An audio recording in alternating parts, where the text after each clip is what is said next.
guys, ngayon guys, mag-aano ako, magdidinuguan. Ito yung aking gata, yung aking dugo guys. Pinasok ko muna yan saglit sa freezer kasi nagluto muna ako guys. At saka yung mga binili kong isda, nilinisan ko muna guys. Ito, ang ilalagay ko guys, gabi yan, hiniwa-hiwa ko na siya. Sibuyas, luya, at ang ating bawang. At saka ito guys, inano ko na yun, nilagyan ko na siyang mantika. Ito pala guys, habang nanghugas ako kanina at naglilinis ng isda, nagliligpit, ang ginawa ko para, sabi ko madali ang pagluto ko maya-maya. Pinalambot ko na yung aking, ano to guys, kasing, ano to, nasa 300 yan guys, bili ko. Kulang-kulang 1 kilo. Kasi ano guys, ang 1 kilo sa palengke, 320 na. Ngayon, mag-start na tayo maggisa. Saka ito pala guys, so nagluto pa akong merienda habang ano ako kanina ito. Mamaya gisingin ko na mama ko. Pamimeriendahin ko siya ng aking champurrado. Kanina ito, niluto ng asawa ko. Inulam ng nanay ko yung noodles. Noodles at saka ano, binigay mo sa saging. Ayun, saging oh. Di mo pinakain ng saging si May? Kumain daw siya. Kumain. Mag-start na tayo mag-isa. Ito yung ating sibuyas.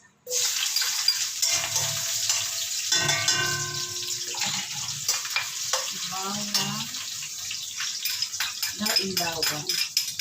Isang buo to guys na bawang. Tapos sabay na natin yung ating luya.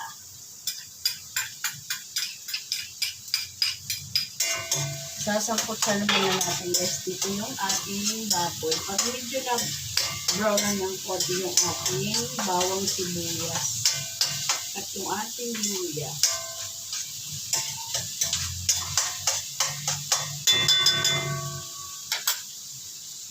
Ito na siya guys. Ilalagay ko na yung ating pinalambot na baboy. Pati yung sabaw niya guys, isasama ko dyan sa pag-ano ko na ito, pag-gisa.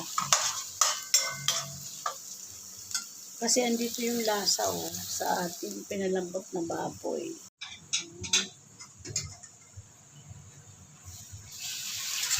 Ngayon, isabi ko.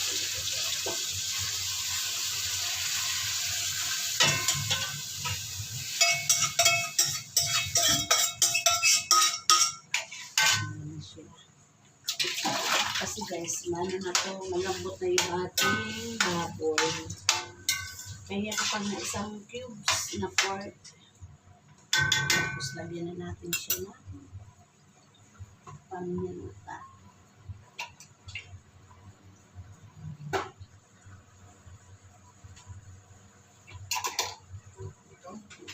Saka konting patis. Ang ating dinuguan. Mamaya, ko na lalagyan guys ng supa. At yung ating 4 cubes.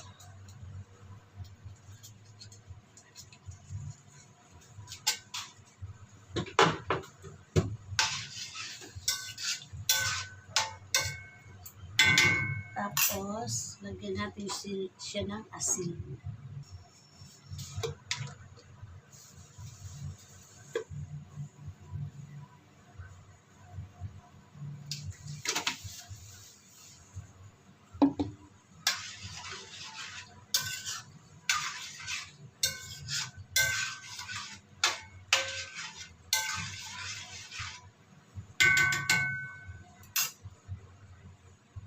Ngayon, ilagay na natin yung ating dugo. Kasi guys, sinala ko yung aking yung dugo. Yung muna pala guys. Ito pala. Ito muna guys. Kasi malambot naman na yung ating baboy.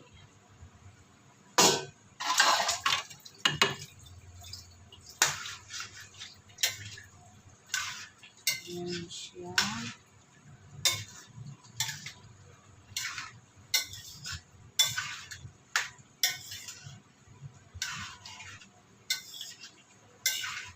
Tapos ngayon, ilalagay natin itong ating dugo guys. Sinala ko to guys para walang buo-buo. Buo-buong dugo guys.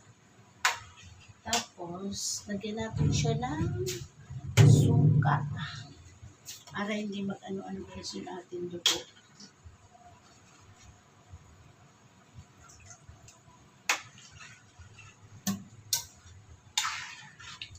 Ayan.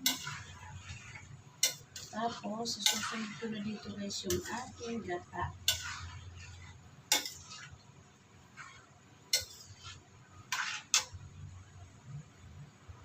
Tapos, lalagay natin itong isang balot na gata.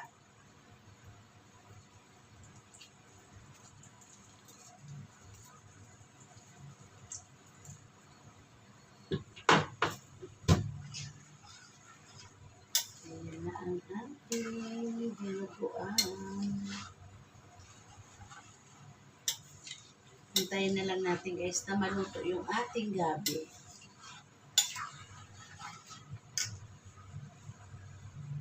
Alam nyo guys, nakalimutan ko pala lagyan ng laurel. Pahamulan ko guys. Pampabango kasi ito eh. Oh. Grabe, turog-turog na sa guys lahat yung ano ko. Yung laurel. Durog-durog na.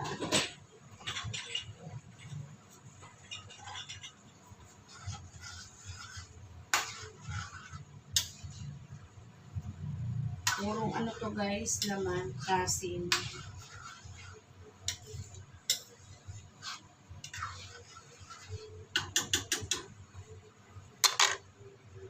Try ko guys haluan ng pineapple tidbits yung aking dinuguan. Para may parang konting tamis-tamis siya guys. Yung ating dinuguan. Sa amin talaga guys, yung kapatid ko naglalagay siya ng pinya sa dinuguan. Eto guys, first time kong maglagay ng pineapple tidbits sa aking dinuguan. Diba mo?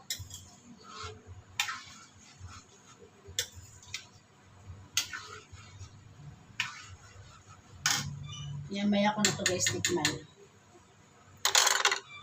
Guys, tikman na natin yung ating dinuguan. Bango. Harap. Harap guys. I-in ko na lang to guys. Buti ka mo guys, naalala ko yung laurel. Wala sa isip ko. Kasi sabi ko, parang may kulang. Yung amoy niya ba, guys? Maya-maya, guys. Ito, guys, okay na. Kumain na nga ako. Ng isang kutsarang ganito, guys. Ang harap. Paano, guys, yung isang araw na natatakam ako kumain ng dinuguan. Tapos kanina, maaga-aga kami pumunta ng palengke ng asawa ko kasi nagpa-check up kami noon. Mata namin. Sabi ko, nakakita ko magandang-ganda nung kasim. Ayan, bumili ako sa magdidinuguan ako. Sarap. Okay na to guys.